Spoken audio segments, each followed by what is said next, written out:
حديث ودعوة قال عنها نبينا محمد صلى الله عليه وسلم: والذي نفسي بيده ما دعا بها مؤمن إلا فرج الله عنه. من يقسم يا جماعة الآن؟ نبينا محمد صلى الله عليه وسلم. هل هو بحاجة أن يقسم؟ لا والله، لأنه هو الصادق المصدوق صلى الله عليه وسلم، ولكن يقسم لعظم هذه الدعوة. كلنا يا جماعة اللي عنده هم، اللي عليه دين، اللي يريد زواج، يريد ذرية، فنحتاج أحبتي في الله فعلا أن هذا القلب لا يتعلق إلا بالله سبحانه وتعالى. فالرسول الآن يريد أن يخبرنا عن دعوة ويقسم ويقول: والذي نفسي بيده ما دعا بها مؤمن إلا فرج الله عنه. هذه الدعوة لها قصة قصيرة.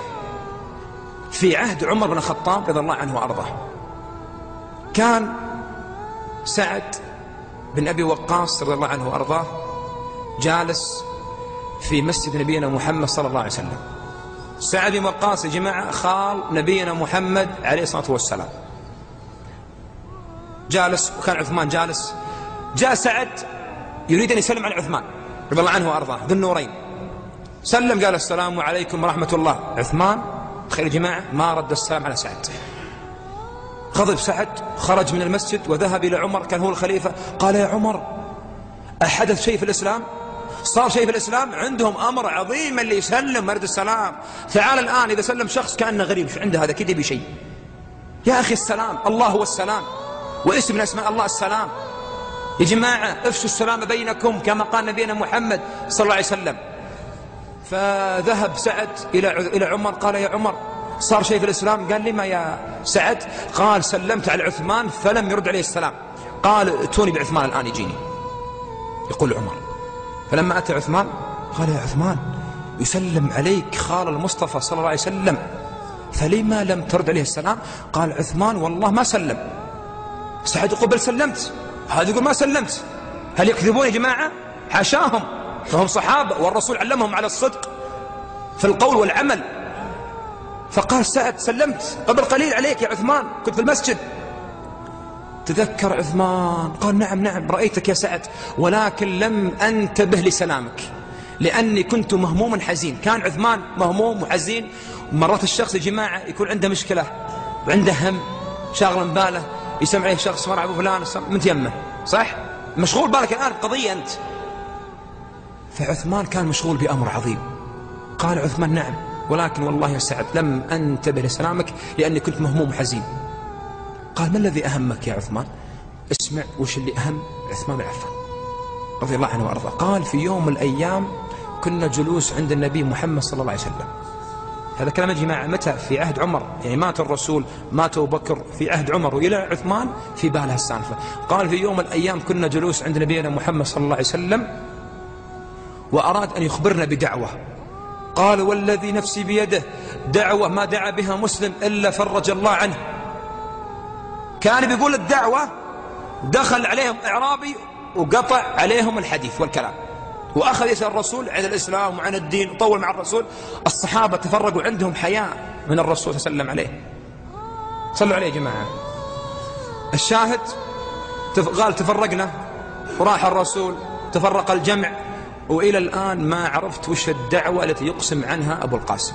قال عمر: ونحن كذلك بعد. عمر يقول: حتى أنا بعد ودي أعرفها. كان جالس عمر معهم. قال لهم سعد بن أبي وقاص: أنا أخبركم بهذه الدعوة، لا تشيلون هم. قال سعد بن وقاص: فلما خرج الرسول من ذلك يعني الجمع والجلسة، قال: تبعته مسرعا إلى البيت. بما أنه إيش يصير الرسول قلنا عنه؟ يا جماعة خال الرسول، يعني يمون عليه. قال: تبعته البيت مسرع. فطرقت عليه الباب، قلت: يا رسول الله، بأبي أنت وأمي، قبل قليل قلت: والذي نفسي بيده دعوة ما دعا بها مسلم إلا فرج الله عنه، ما هي يا رسول الله؟ قال: نعم يا سعد، فهو الذي نفسي بيده ما دعا بها مؤمن ومسلم إلا فرج الله عنه. فقال: نعم يا سعد، إنها دعوة أخي ذنون، لا إله إلا أنت سبحانك إني كنت من الظالمين، ما دعا بها مسلم قط إلا فرج الله عنه. إخواني، احفظوا هذه الدعوة وقولوها لمن تحبون من أحبابكم، اللي عنده ذرية إلى الآن ما عنده ذرية، له متزوج كم سنة، علمه بهذه الدعوة. والله الذي لا إله إلا هو كم من شخص أخذ يقول هذه الكلمة فوالله رأى الفتح عظيم من الله سبحانه وتعالى.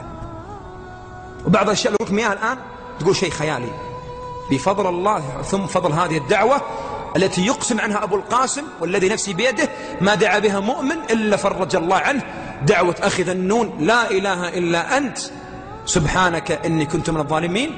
قالها يونس بن متى لما كان في بطن الحوت في 3 ظلمات، ظلمة الليل وظلمة البحر وظلمة بطن الحوت، فقال هذه الكلمات شقت ظهر الحوت وشقت ذلك البحر وشقت السماوات، حتى قالت الملائكة يا ربي صوت معروف من رجل معروف في مكان غير معروف. قال هذا عبدي يونس بن متى. ثم قال الله بعد هذه الآية لما أطلق تلك الدعوات لا إله إلا أنت سبحانك إني كنت من الظالمين، قال الله بعد هذه الآية فاستجبنا له ونجيناه منين؟ من الغم، كان في غم الآن. ثم قال الله والشاهد وكذلك ننجي المؤمنين. قال العلماء نستفيد من هذه الآية وكذلك ننجي المؤمنين، أي أن هذه الدعوة ليست خاصة بيونس عليه السلام بل هي إلى جميع مؤمن. وكما قال عليه الصلاة والسلام ما من مسلم والذي نفسي بيده دعا بهذه الدعوة إلا فرج الله عنه. فاحفظوا هذه الدعوة. جاك هم، جاك غم، عليك ديون، امراض، سكر، ضغط، ما تزوجت، تبي تخرج، تبي نسبة، تبي وظيفة، تبي مال، ارفع يديك في الثلث الأخير من الليل مع انكسار هذا القلب، قل لا إله إلا أنت سبحانك إني كنت من الظالمين.